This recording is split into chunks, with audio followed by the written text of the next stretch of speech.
भी हम एक ऑडियो केस सुनेंगे। ये केस एक 45 इयर्स ओल्ड फीमेल का है जो मेड का काम करती है, यानी घरों में साफ़ सफाई का, खाना बनाने का, इस तरह का काम करती है। और इसको रूमेटॉइड आर्थराइटिस है, पिछले 8-9 सालों से है। और अभी जब ये आई थी तो इसने जो रिपोर्ट्स दिखाई ना, उसमें इनका एंटी सीसीपी 220 से ऊपर जा चुका है। सी रिएक्टिव प्रोटीन जो है वो पॉजिटिव है और इनको काफ़ी समस्या थी जब ये मेरे पास आई थी। तो अभी है ना, आप ये रिकॉर्डिंग सुनिए पहले और उसके बाद में इसको और फर्दर हम डिस्कस करते हैं। हो गई थी, मतलब उंगलियां बिल्कुल ऐसी हुई थी, तब मुझे जान में तब गठिया वाली निकली। तो जो उसी समय से मैं ये वैसी डाबर वाली, ये देसी वाली दवाइयां खा रही, तो उससे मुझे फायदा था बहुत। पहले उंगली मेरी ये हो गई थी, सीधी थी, उससे सही, पर वो दवाई मैं डायरेक्ट खा रही हूँ बराबर। फिर भी मतलब उससे अभी 2 महीने से मेरे को बहुत ज्यादा, खाते खाते भी वो दवाइयां कुछ पता नहीं असर नहीं कर रही। अच्छा, दवाइयां कुछ एक वो है केसर गूगल, योगराज गूगल और महाराष्ट्री काढ़ा, ये तीनों मैं साथ में लेती हूँ। अच्छा मतलब है ये जड़ी बूटी की ही देसी दवाइयां ही है। अच्छा। उनसे मेरे को फायदा मिलता रहा, अभी तक तो बहुत फायदा था। ये 2 महीने से पता नहीं कैसे नहीं असर कर रही वो दवाइयां। 2 महीने से तो मेरे को वो हालत हो गई कि मैं बाथरूम तक नहीं बैठ पा रही पैरों के मारे। इतने पैर मोटे हो गए मेरे। तब जाके फिर भैया ने मेरे को डॉक्टर बताया, तो मैं चलिए, तो मैं वहां गई तो थोड़ा फायदा मिला। अच्छा, तो ऐसे कारण नहीं समझ आ रहा कि क्यों हुआ ऐसा एकदम से। मेरा मतलब एकदम से कैसे हुआ, मैं खाती पीती, मतलब बादी की तो मैंने कोई चीज ऐसी खाई नहीं। मैं खाती भी नहीं हूँ डर के मारे। और कभी बाई चांस ने खा शौक में कहीं चावल वावल थोड़े कभी कवा, मुझे पता है नुकसान करेंगे, फिर भी मतलब थोड़े बहुत कभी कवा ले लेती हूँ मैं, वो भी जरासे से। अच्छा। उसके अलावा तो मैं ऐसी कोई चीज, बैगन में खाती नहीं हूँ, गोभी में खाती नहीं, भिंडी में खाती नहीं। ये किसने मना किया आपको? मना तो उन्होंने किया था जिन्होंने जो दवाइयां दी थी पहले, गठिया वाली 8-9 साल पहले। अच्छा अच्छा, क्या ये बादी की चीज नहीं खाना है। अच्छा, से अच्छा। उड़द की दाल है, बैगन है, चावल है, और ये मतलब कड़ी है, अचार है, दही है, नींबू का शरबत कोई गर्मी में कभी नहीं पीती। अच्छा, ये सारी मैंने 8-9 साल से छोड़ रखी है। ठीक है। पर अचानक मेरे को 2 महीने से इतनी तकलीफ हो गई कि मैं कुछ बता नहीं सकती कैसे हो गई। तो ये दवाइयाँ क्यों छोड़ना चाह रहे हो आप?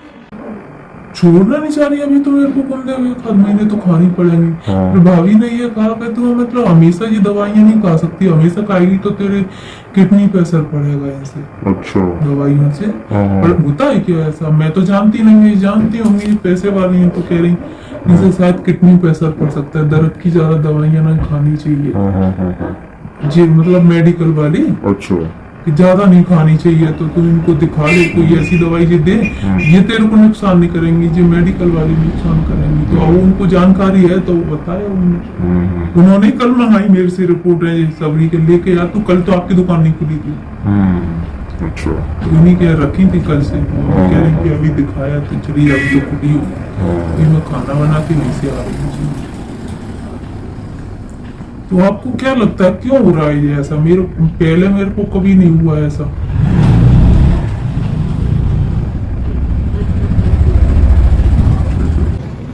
अच्छा, तो ये तो आपको 8-9 साल से है ना? हाँ, 8-9 साल से। तो उस दौरान तो ऐसा कोई ट्रीटमेंट लिया नहीं ना आपने? नहीं लिया है, बस यही दवाइयाँ खाती थी, वो जो मैं बता रही हूँ आपको, जड़ी बूटी वाली खाती रही, और मैंने दवाइयाँ इंग्लिश वाली कोई खाई ही नहीं। पर अभी मेरे को जब ज्यादा तकलीफ बढ़ गई, मेरे को जब इतने मोटे मोटे हो गए, मैं बाथरूम लैट्रिन नहीं बैठ पा रही हूँ, और दर्द के मारे तड़प रही हूँ, रात रात भर नहीं सो पा रही, तब जाके ये भैया को बोला मैंने, तो भैया ने बोला कि दवाई जाके ले ले दो। अच्छा, आ रही हूँ मैं, आ जा, अब चल रहे हैं भैया, देखते रिपोर्ट दिखा रही थी इनको, आंटी ने कहा था इनको दिखा, यही से चल रहा है। अभी कुछ खा के आए हो क्या? अभी मैंने चाय पी जा रही थी, वो 15-20 मिनट से मैं चाय ही पीती हूँ, खाना बना के मैं और भाभी से चाय ही पीती हूँ शाम को।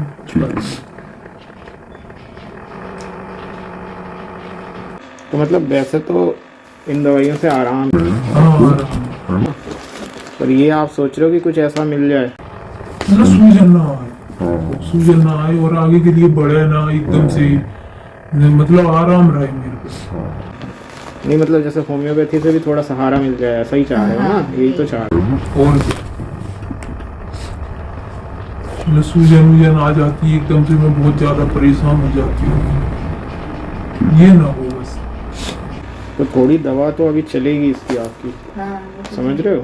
हाँ, मेरी दवा थोड़ी खानी पड़ेगी आपको, ये ठीक हो जाएगा आपका। ये जो समस्या इतनी हो रही है ना, इससे छोड़ोगे भी आप तो भी ठीक रहेगा वो। ऐसे ही दे दो मेरे को, मतलब ये 1 महीना खा के 15, ज्यादा नहीं 15 दिन तो खानी ही पड़ेगी। तो 15 दिन के बाद अगर इनको मैं दवाइयों को बंद करूं तो मेरे को मतलब ज्यादा तकलीफ ना हो, कहीं इनको छोड़ के एकदम से तकलीफ ना हो। नहीं नहीं, क्यों होगी तकलीफ, दोनों दवाई आप साथ में खा सकते हो, ऐसा कोई दिक्कत की बात नहीं है। थोड़ा अंतर रखना पड़ेगा आपको दवाइयों में, जैसे 15-20 मिनट के अंतर से खा लेना। जैसे एलोपैथी खाते हो ना, 15-20 मिनट बाद हमारी दवा आप ले सकते हो, ठीक है। तो आई होप कि आपने ध्यान से सुना होगा, अगर नहीं सुना है तो गो बैक फिर से सुन लीजिएगा। इस केस में जो समझने वाली चीज़ है ना, वो ये है कि देखिए, ये पेशेंट को ना पिछले 8-9 सालों से तकलीफ़ है, बहुत ज़्यादा समस्या है, और ये 8-9 सालों से उस चीज़ को मैनेज कर रही है। कैसे? कुछ जड़ी बूटियों वाली दवाई लेकर, जैसा उसने बताया, आयुर्वेदिक, नेचुरोपैथिक, कुछ ना कुछ वो ले रही है चीज़ें, और उसको मैनेज कर रही है। मतलब इतना बॉदरसम नहीं था उसके लिए, लेकिन अभी पिछले कुछ महीनों से सर पता नहीं क्या इतना तेज़ दर्द होने लगा, ये दवाइयाँ भी काम नहीं कर रही थी, बहुत ज़्यादा तकलीफ़ हो गई। मैं उठने बैठना कुछ नहीं कर पा रही, मैं सब चीज़ में मुझे तकलीफ़ हो रही है ना। उसने ये चीज़ जो बताई कि सर मैं बाथरूम में भी उठ बैठ नहीं पा रही हूँ, मैं इतनी ज़्यादा तकलीफ़ हो गई थी। तब फिर ये क्या हुआ, ये जिनके यहाँ काम करती है खाना वगैरह बनाने का, वो भी मेरे मरीज़ हैं, काफ़ी पुराने पेशेंट हैं। तो वो जो महिला हैं जिनके यहाँ ये काम करती हैं, उन्होंने, उनके हस्बैंड जो हैं वो फार्मास्यूटिकल वगैरह का काम करते हैं, तो उन्होंने इसको रेकमेंड किया कि तुम जाके एलोपैथी को दिखाओ, क्योंकि वो एलोपैथिक मेडिकेशंस का ही बिजनेस में है। तो उनके जान पहचान में कई सारे डॉक्टर्स हैं, तो उन्होंने रेकमेंड किया था, तो इसने एलोपैथी लिया। अब ये आई है मेरे पास। तो अभी ना देखो, इसमें इंटरेस्टिंग चीज़ क्या है कि अब ये क्यों आई है मेरे पास, ये समझना ज़रूरी है। क्योंकि ये पहले एलोपैथ के पास गई, इसको रेकमेंड किया तो ये तुरंत फटाफट गई है एलोपैथ के पास, वहाँ इलाज लिया इसने कुछ दिन, और वो 10-15 दिन लेने के बाद में अब ये जो है ये मेरे पास आई है। तो ये क्यों आई है, अब ये बहुत इंटरेस्टिंग बात है। अब इसकी तकलीफ़ उतनी तेज़ नहीं हो रही है, अब इसको दर्द उतना ज़्यादा नहीं है, लेकिन फिर भी ये मेरे पास आई है। तो ये जानना बहुत ज़रूरी है, समझना बहुत ज़रूरी है।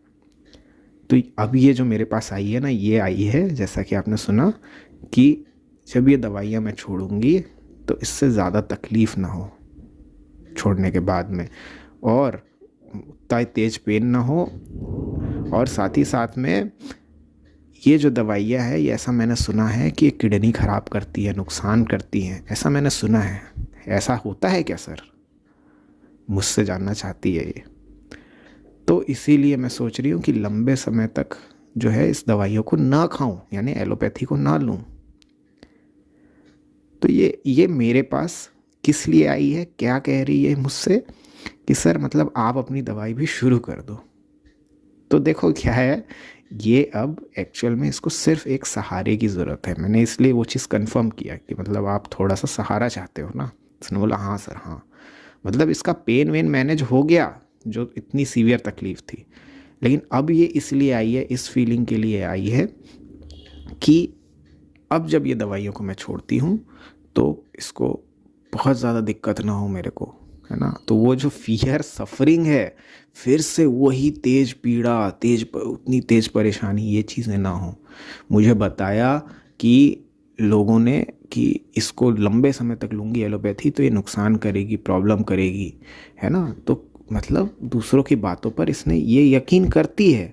जैसे इसने बहुत सारी चीज़ें, इसने बोला ना कि मैंने ये खाना छोड़ रखा है, वो खाना छोड़ रखा है, किसी डॉक्टर ने जैसा जो बताया वैसा इसने कर लिया है, समझ लिया उस चीज़ को।